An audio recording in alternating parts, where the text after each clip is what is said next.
Ce que je veux dire aujourd'hui, c'est que la Renaissance africaine est réellement au cœur de mes préoccupations, aussi bien à l'échelle de ma vie personnelle, donc mes choix, ma vie, quoi, que tout au long de mon parcours artistique et de ma carrière. Quand on parle de Renaissance africaine, faut penser à l'idée, au projet, au rêve qui voudrait que l'Afrique renaisse, que l'Afrique reprenne la place qu'on estime être la sienne.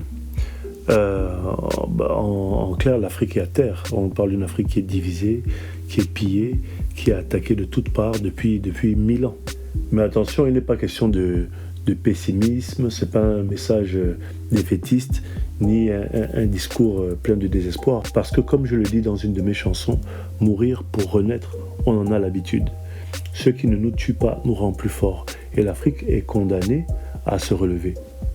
Mais justement, pour que l'Afrique se relève, il faut que les Africains retrouvent leurs moyens. Et quand on parle de leurs moyens, c'est leurs ressources, leurs intelligences, leur paradigme, donc leur façon de penser, leur propre vision, leur système de valeurs, leur système de gouvernance, leur système de vie, leur génie et surtout leur connaissance d'eux-mêmes. Mais cette connaissance d'eux-mêmes, cette connaissance de nous-mêmes, elle passe par une connaissance de notre histoire. Il est question pour nous de savoir que nous sommes le prototype même de l'humanité, c'est-à-dire nous sommes les premiers hommes. Et nous sommes les premiers en tout. La première civilisation, il faut qu'on connaisse nos grands empires, que ce soit Kemet, que ce soit Aksum, que ce soit Méroé, Ilé, Ifé, l'Empire Congo, le Monu Motapa, l'Empire du Ghana, le Jolof, le Songhai, le Mali, l'Empire Zoulou, le Ndongo, le Matamba, le Dahomey, etc., etc., etc. Donc il faut qu'on connaisse notre histoire, nos empires, mais aussi les grandes attaques qu'on a subies. Parce qu'on a connu les génocides, la colonisation, l'esclavage, la haine, le mépris généralisé. On doit connaître les attaques qu'on a subies, mais on doit connaître aussi nos héros. Les Marcus Garvey, les Thomas Sankara, les Patrice Lumumba, les Amilcar Cabral, les Kwame Nkrumah, etc., etc. Hein, nos héros, nos super-héros, nos résistants comme les Nat Turner, comme les Harriet Tubman, comme les Mantol, comme les Samori Touré, etc. Il faut qu'on connaisse nos dieux. Il faut qu'on connaisse nos ressources, nos combats, nos héros, nos dieux, notre culture, notre histoire. Ça fait beaucoup de choses.